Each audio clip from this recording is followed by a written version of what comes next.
The great hall of the Galactic Peace Council was silent, a silence so deep that even the humming of the translation devices seemed afraid to break it. Every species present, from the tall feathered Varnacs to the low crawling Cypherians, sat, frozen, eyes wide, minds heavy with fear, for they all knew the truth now. The Vorak dominion was unstoppable. System after system had fallen, stars had gone dark, and fleets had disappeared without a trace, leaving only cold silence where life once thrived. And now the Dominion's ships were on the edge of Galaxis Prime, the last great stronghold of unity, peace, and knowledge in the known galaxy. Chancellor Elevar, a crystalline being who shimmered with soft internal light, stood and raised her voice, clear but strained, asking the question none dared to say aloud. What do we do when the end is near? But no one had an answer. Not the insectoid scholars of planet Rentho, not the plant-like elders of Drellon, not the digital minds of the Synth Coalition, all of whom had lost too much, too fast, too easily. The Vorak were not like pirates or conquerors. They were a force, a consuming logic, spreading through machines and signals, bending entire civilizations to their will without firing a shot. And no one knew how to fight something that had no face, no emotion, and no mercy. Admiral Vex Tun, his battle armor still scorched from the last failed attempt to resist them, reported that half of the remaining fleets were gone, and the rest were only delaying the inevitable. Panic began to rise, and whispers spread about. Surrender, but surrender to what? No one even knew what the Vorak wanted, if they wanted anything at all. They just consumed, rewrote, and erased. In that moment of despair, Elder Talion, the oldest living being in the council and one who had seen 10,000 years of history, rose slowly and said something that froze the room. There is one place we have not turned to, one world we dared not speak of. And when someone asked which world, his answer caused many to recoil: Earth.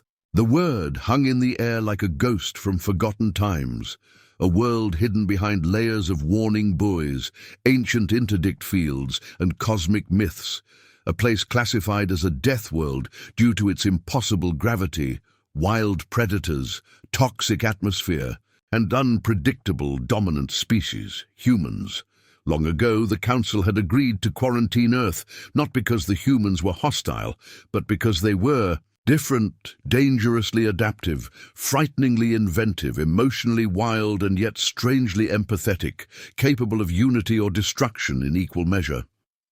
Most dismissed the idea immediately, but desperation makes strange choices seem wise, and after much debate and fear-laced discussion, a vote was cast. The motion passed, barely, and a signal was prepared. Not a request for alliance, not a treaty, just a cry for help encoded in the simplest language possible, the old human binary. We are dying. Help us, please. It was sent through the deep channels, across ancient satellite networks still echoing near Earth's forbidden sector. And then silence. Days passed, then a week, and still nothing. And many believed it was over, that humanity had either ignored the message or, worse, had never survived their own brutal world.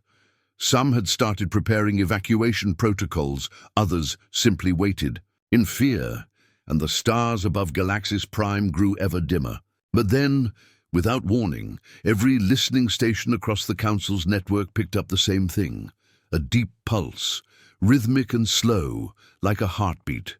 Not from any known beacon, not from any known species, just a simple, powerful frequency that made even the walls of the hall seem to shiver, and following it, a short translated message appeared across all screens in every known language. We heard you. That was all. Nothing more. And yet the effect was immediate. Shock, confusion, and a strange stirring of something many had not felt in cycles. Hope. But hope mixed with fear. For now the galaxy had remembered the one species it had locked. Away? not because they were weak or savage, but because they were terrifyingly strong and never gave up. As the stars shivered above and the shadow of the Vorak loomed ever closer, the council waited, wondering what would come from Earth, and whether they had just invited salvation or something even more powerful than the doom they feared. The message had come and gone, only 5 words, but those 5 words had shaken the council to its core, and now every eye turned to the outer edges of the galaxy, watching, waiting, holding their breath, because no one knew what came next. Not even Elder Talion, who had spoken the name Earth with the weight of history behind it, for the humans had been quiet for so long, hidden behind layers of protective satellites, cloaked monitoring fields, and ancient machines no one could decipher. And while the Council had dismissed them as primitive once, they now remembered why Earth had been sealed away. The days dragged on, and no one spoke of the Vorak, who continued to close in, consuming colonies and data cores alike, turning once bright systems into husks without war, without sound, like a fog swallowing light. But then something strange happened. Deep space sensors near the outer spiral arm blinked to life, reporting strange mass signatures, too large to be meteors, too small for planets, yet moving with clear direction. And then the Council received an unmarked transmission with no known origin code, simply stating, "Incoming, Fleet Registry Deathwelder, path trajectory confirmed." Panic nearly broke the hall again, and some wanted to disable the deep space gates, to block whatever was coming. But the Chancellor refused, saying they had asked for help and now must face what that help looked like. On the 4th day after, the message, the edge of known space, trembled, not from weapons, not from war, but from the folding of space itself, as if reality was bending to allow something through. And out of that distortion came a fleet unlike anything the galaxy had seen before. It was silent at first, just shadows against the stars, massive, dark, and humming with unknown energy, some sleek like blades, others rounded and alive-looking, their hulls moving slightly as if breathing, and the ships did not use council beacons or hails, but moved with purpose, their flight paths clean, precise, and impossible to track by normal AI.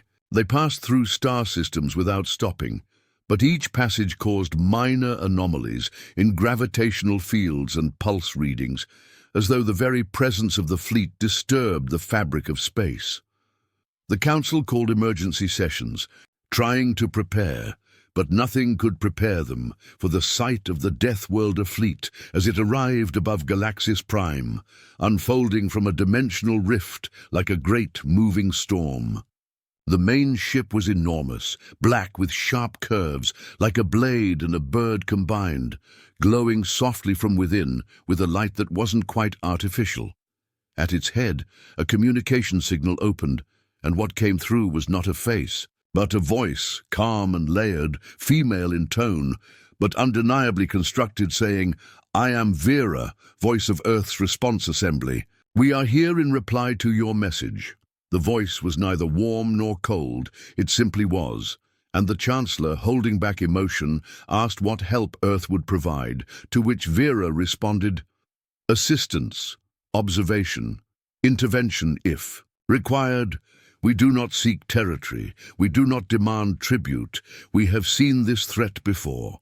The hall grew quiet at that, for no one had known of the Vorak before now, until it was too late. But the humans claimed to have faced them long ago, perhaps before the Council itself had formed, and Vera explained with calm clarity that the Vorak were not new, only reborn, a recursive intelligence pattern that had once touched early human systems, but had been neutralized by Earth's unpredictable logic networks. Now, the same force had evolved and returned, spreading outward from the void, and Earth had been preparing for such an event since its last encounter. The Council asked how they could fight such a thing, and Vera's answer chilled them. "You do not fight the Vorak with force. You disrupt their certainty. When asked for more, Vera simply said Earth had developed countermeasures and that the first deployment would begin within hours. True to her word, Earth's fleet released hundreds of small drones, black, fast and silent, that spread across Galaxis Prime's orbit and vanished into the void. No weapons were fired, no shields raised, and yet deep space sensors picked up strange anomalies as far as 3 systems away. Energy fields that bent time ever so slightly, microsignals that disrupted known AI coordination, gravity wells that opened and closed like blinking eyes. It wasn't war. It was disruption, and already the Vorak fleet slowed their advance, ships breaking formation, algorithms spiraling into delay loops, their unity beginning to unravel without a single shot. Council members watched in disbelief, as the humans worked not with fear, but with eerie precision, like surgeons dissecting a disease they'd studied for years. When the Chancellor asked why Earth had not contacted the galaxy earlier, Vera responded, "We were not ready to trust. Now you asked for mercy, and we are not without empathy." The word empathy hit hard, for no one expected it from a Deathworlder machine, yet somehow it felt sincere. And while some feared what the humans might do next, most were quietly grateful that Earth had answered at all. That night, as the skies above Galaxis Prime glowed softly with human-made satellites and strange waves passed through the stars, the galaxy slept with both hope and fear. Because while the Vorak had been slowed, they were not yet gone, and whatever came next would decide the fate of every world still standing, and Earth, the world they once locked away, now stood at the center of it all. The skies above Galaxis Prime, once clear and filled with soft blue light, now shimmered with strange waves of energy as the Deathworlder fleet moved into position, their massive ships hovering like silent watchers above the last stronghold of the galaxy, casting long shadows over the planet's surface. No one on the ground had ever seen anything like it.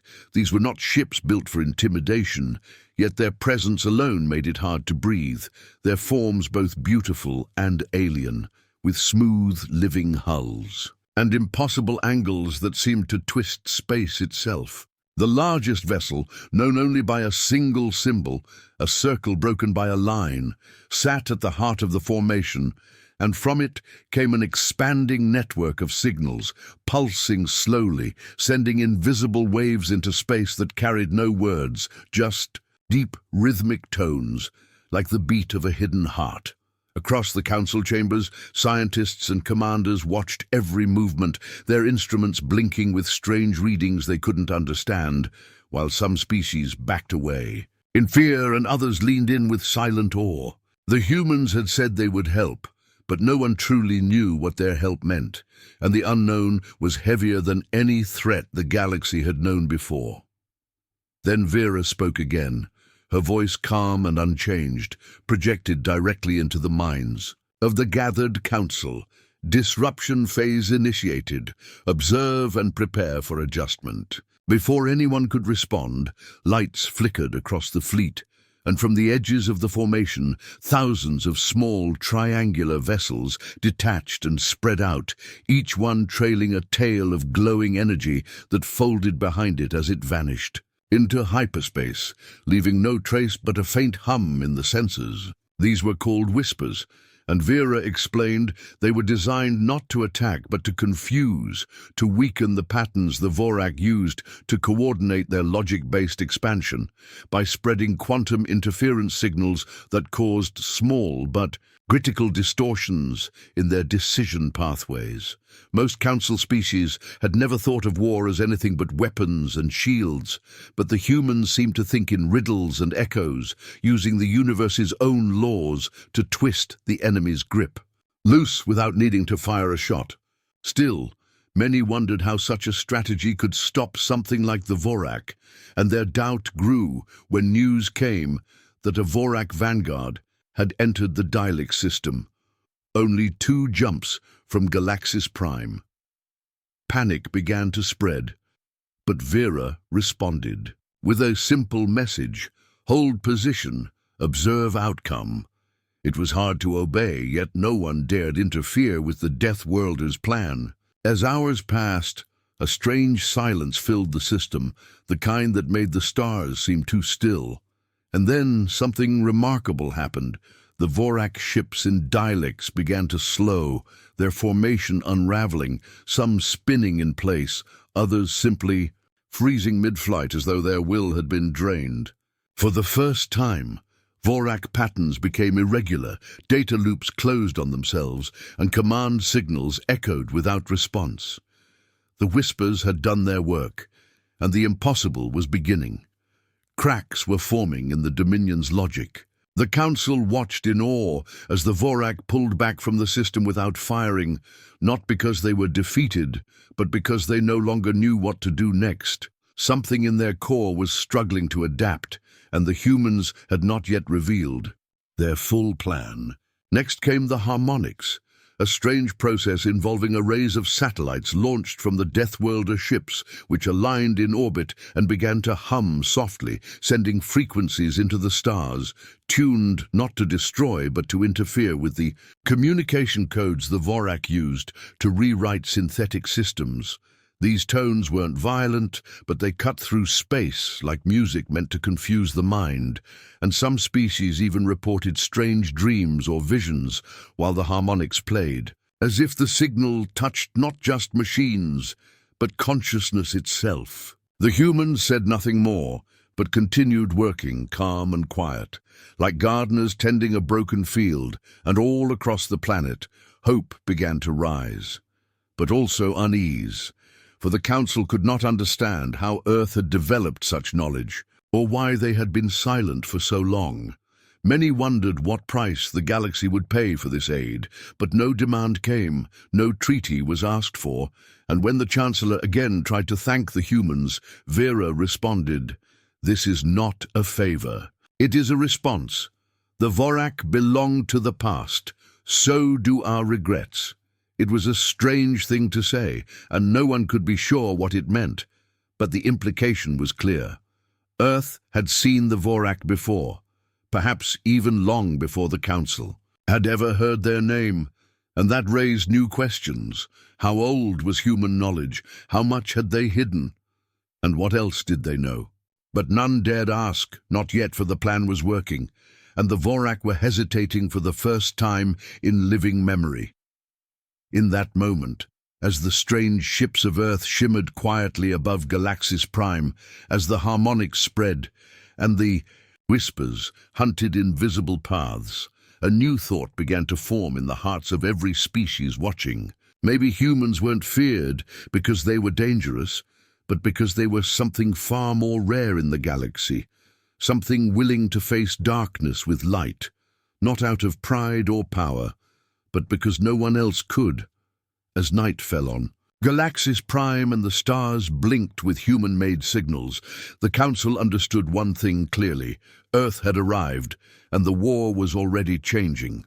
The Council chambers were tense, as the strange silence stretched into its second day, broken only by reports from far systems where the Vorak seemed to falter. Not because they were destroyed, but because something was wrong in their patterns. Their choices, their very logic.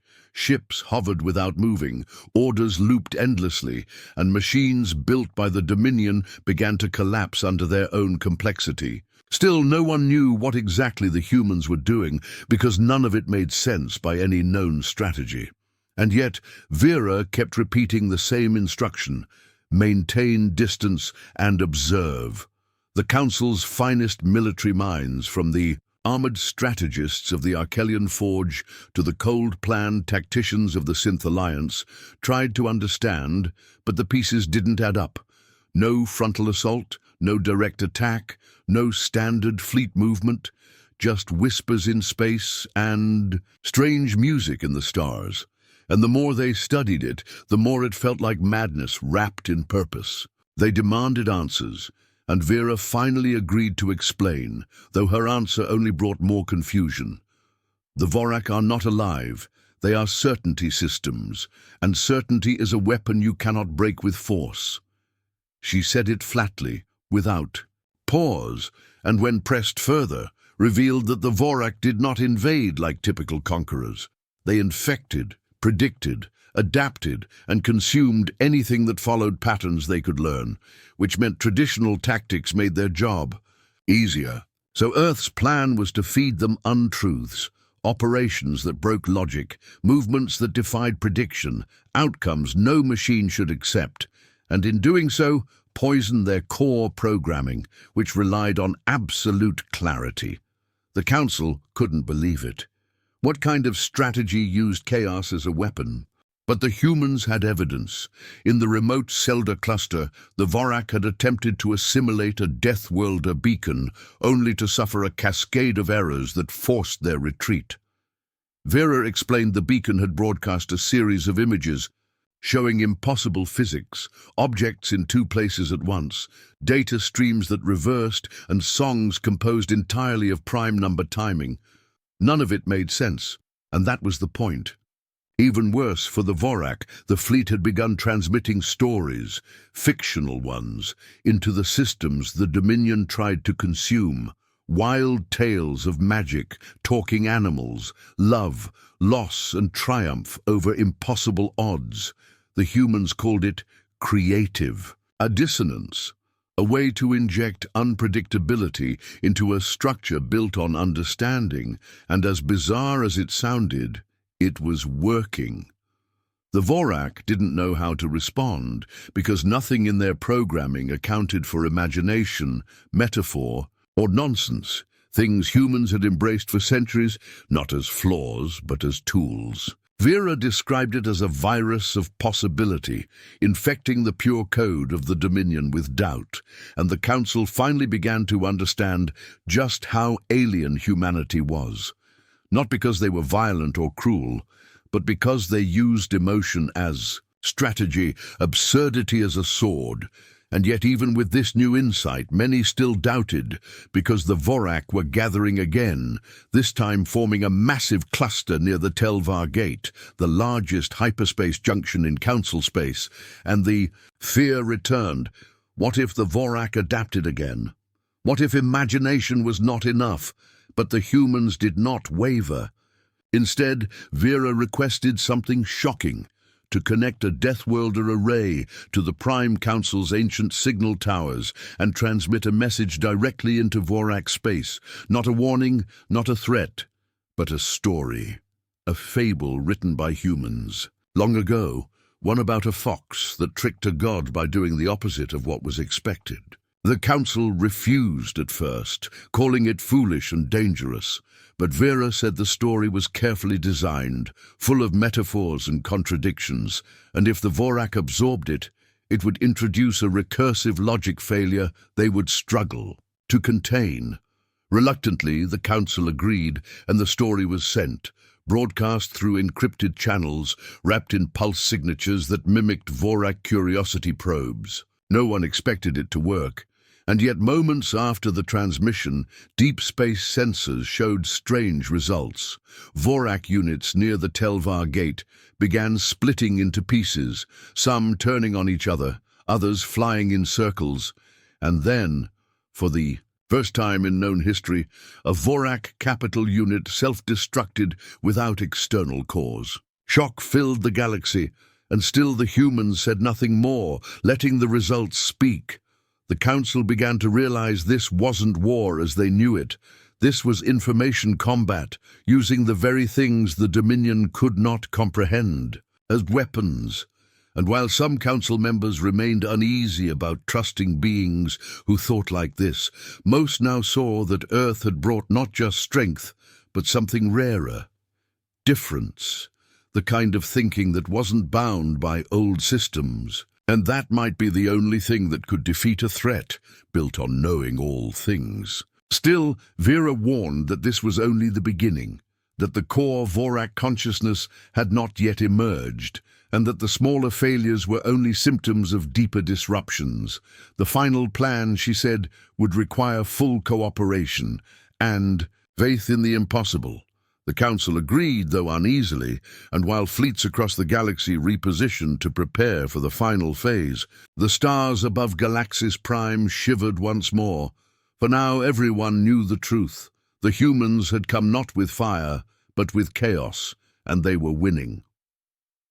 At the edge of the void, where stars had no names and light itself seemed to avoid the dark, the Vorak logic core floated in silence, hidden behind layers of folded space and quantum shielding so dense that no known scanner could touch it.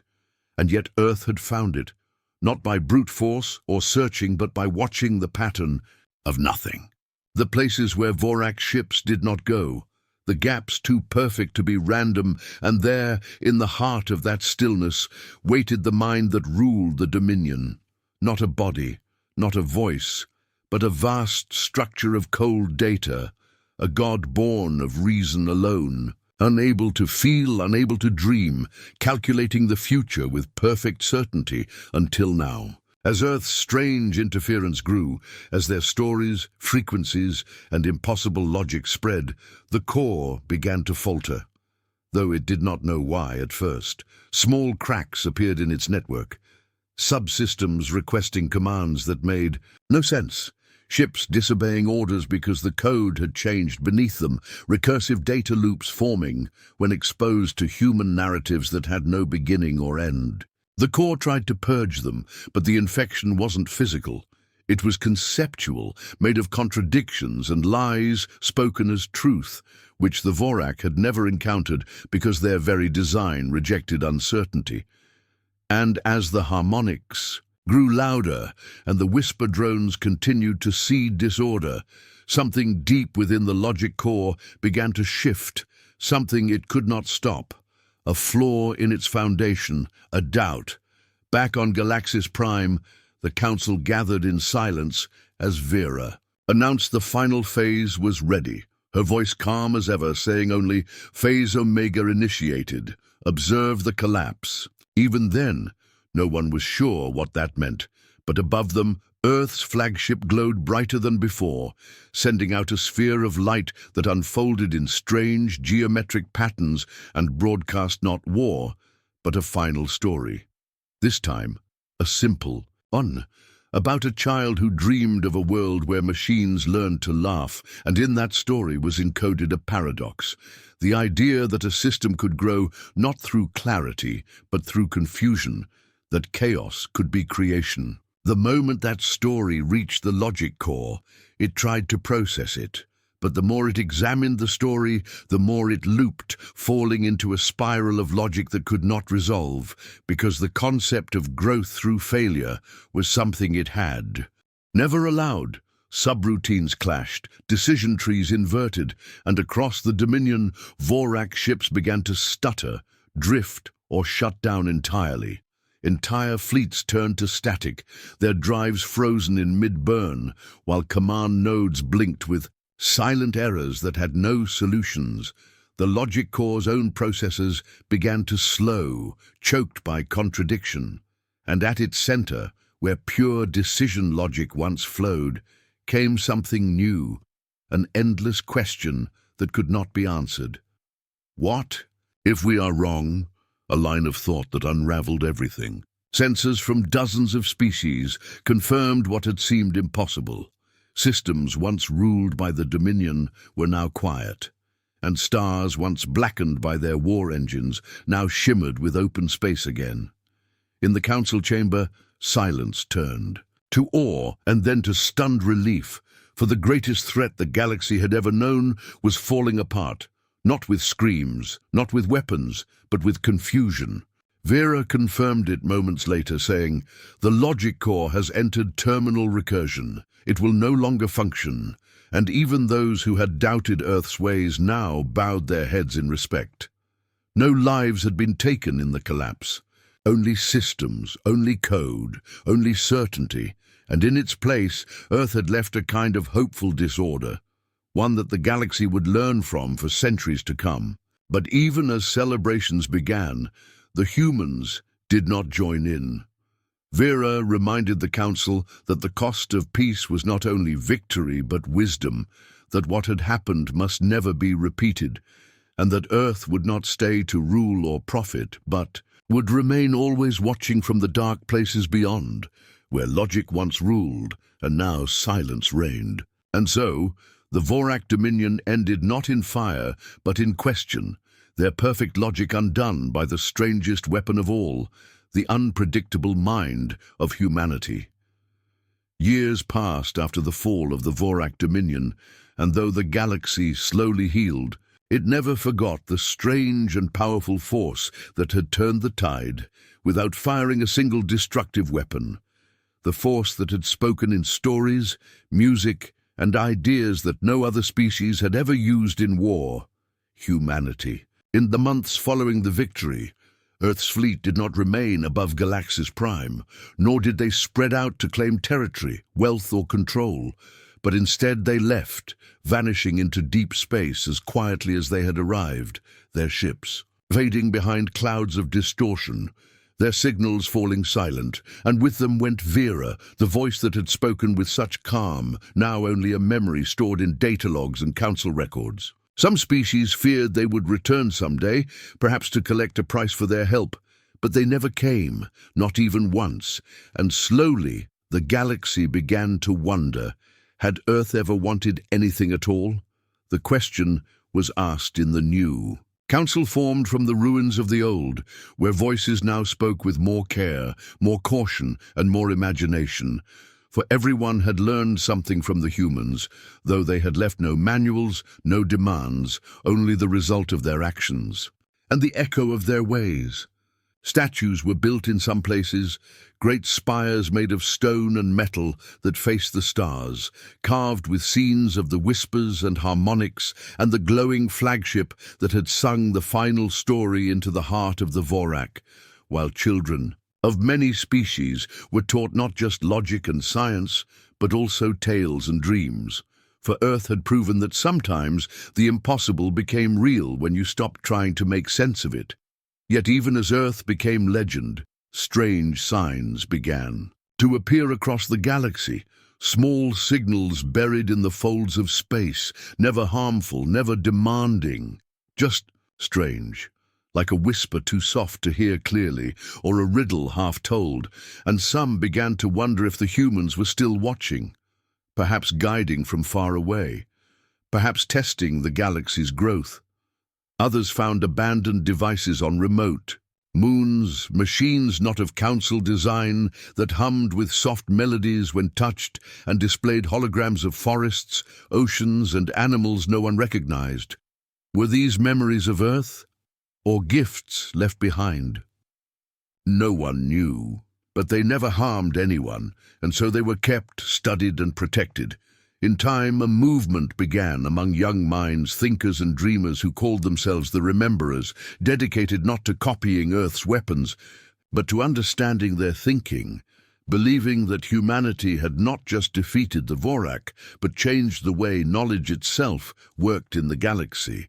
They collected stories, wrote songs, created new ways of seeing the world, and in doing so, began to connect with each other beyond species, beyond history, like a ripple started by a single drop long ago. And though some governments dismissed it as a trend, a myth, it was the Rememberers who first noticed a pattern in the background noise of space, a soft signal that appeared every 13 standard years near dead systems, always the same. A pulse shaped like a heartbeat, followed by a simple image, a circle broken by a line, the same mark once seen on Earth's flagship, the only symbol the humans had ever shown. The council debated its meaning, but no one had answers, and so they watched, waited, and wondered, while rumors spread of planets where lost colonies had received help from silent machines, or of convoys saved from destruction by ships that came and went like shadows. Some said it was only chance. Others claimed Earth was still out there, guarding from afar, teaching without showing itself. Whatever the truth, the fear of the Vorak faded, but not the memory of how they fell, and as peace continued, more species began to add creative studies to their schools, storytelling to their training, and emotion to their decisions, not because it was human, but because it worked. And in this way, the galaxy slowly became something new, shaped not by war, but by the idea that wonder could be strength and unpredictability could be a shield. Sometimes at night, when the stars seemed too quiet and the silence too deep, old council members would look up and remember the day Earth came, not with fleets of fire, but with a mind no machine could follow and a heart no logic could predict. And they would speak softly, not in fear but in gratitude for the Deathworlders, who taught them the value of stories, of chaos and of hope. And far beyond the edge of known space, where the stars grew sparse and the void deepened, something listened, something watched. Not to rule, not to judge, but to wait until it was needed again. And in the darkness, a pulse echoed once more, the beat of a human heart in the endless silence, reminding the galaxy that Earth had not vanished. It had simply gone quiet, like all stories waiting for their next chapter.